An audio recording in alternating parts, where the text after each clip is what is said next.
গ্রেপ্তারের দাবি করেছি বিজেপি নেতাদের, এবং আমি নিজে দুঃখিত মর্মাহত এই ঘটনায়।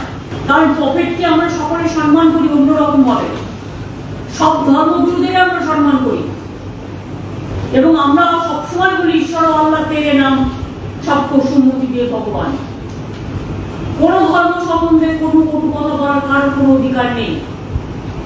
আমরাই বাংলা থেকে ডাক দিয়েছি, ধর্ম যার যার আপনার, উৎসব কিন্তু সবার, আমরা সবাই একসাথে মিলিত হই।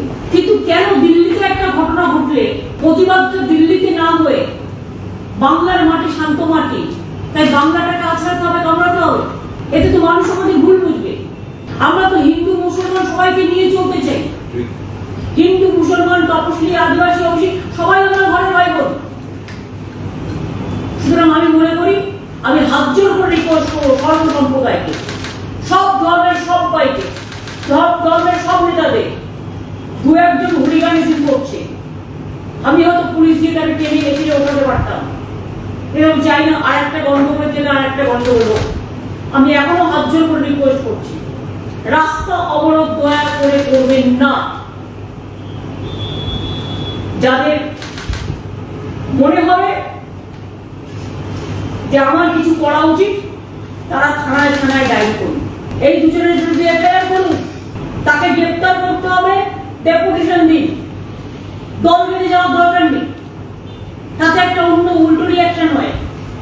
4-5 জন যান থানায় থানায় গিয়ে এফআইআর করুন, রাষ্ট্রপতির কাছে চিঠি লিখুন, নরেন্দ্র মোদীর পদত্যাগের দাবিতে মিছিল মিটিং করুন, শান্তিপূর্ণভাবে। কিন্তু যে মানুষগুলো আপনাদের সবচেয়ে বেশি সাপোর্ট দেয়, আজকে তারা যদি ঘন্টার পর ঘন্টা অবরুদ্ধ থাকে রাস্তায়, আর যদি কোনো ঘটনা ঘটে যায়, আর একটা মানুষ গাড়িতে কতক্ষণ বসে থাকবে এই গরমের মধ্যে? এইটুকু মানবিকতা কি আমরা দেখাতে পারি না? আর আমি আপনাদের কথা দিচ্ছি, আইনত যা যা ব্যবস্থা নেয়, আমরাও আইনের পথে চলি, আমরা আইনটা দেখব, আমরা আইন অনুযায়ী, আপনারাও আপনাদের মতো আইন অনুযায়ী ব্যবস্থা নিন, আমরাও আমাদের মতো আইন অনুযায়ী ব্যবস্থা নিই। কেউ একদিনের জন্য আপনাদের উস্কাবে, কিন্তু কালকে তারপরে থাকবে না। যদি কোনো দাঙ্গা লেগে যায়, পরে আপনারা এই দাঙ্গার উত্তর কিন্তু আমাদের যেন কাউকে দিতে না হয়। আমি চাই বিজেপির বিরুদ্ধে তীব্র আন্দোলন, আমরা নিজেরা আমাদের প্রতিবাদটা করতে দিন না।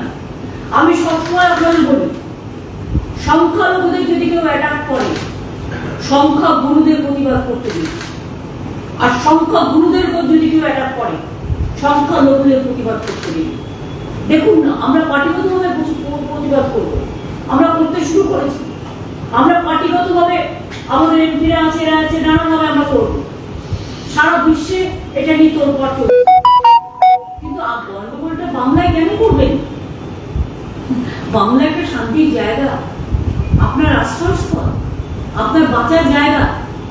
কারো কথা শুনে আপনারা তো আমাদের ভোট দিয়ে জিতিয়েছে, আপনারা সবাই মিলে ভোট না দিলে আমরা জিততাম কোথার থেকে? হিন্দু মুসলিম শিখ খ্রিস্টান সবাই মিলে দিয়েছেন। আজকে তাই মনে রাখুন, সবাই আমরা সবার জন্য। দিল্লির দুটো বদমাস লোক ভিন্ন বিদ্বেষমূলক কি কথা বলে দেশ ভাগ করার চেষ্টা করলো, আর তার জন্য বাংলায় অবরোধটা করবার দরকার নেই। যেখানে যেখানে বিজেপি রাজ্য আছে বলুন না।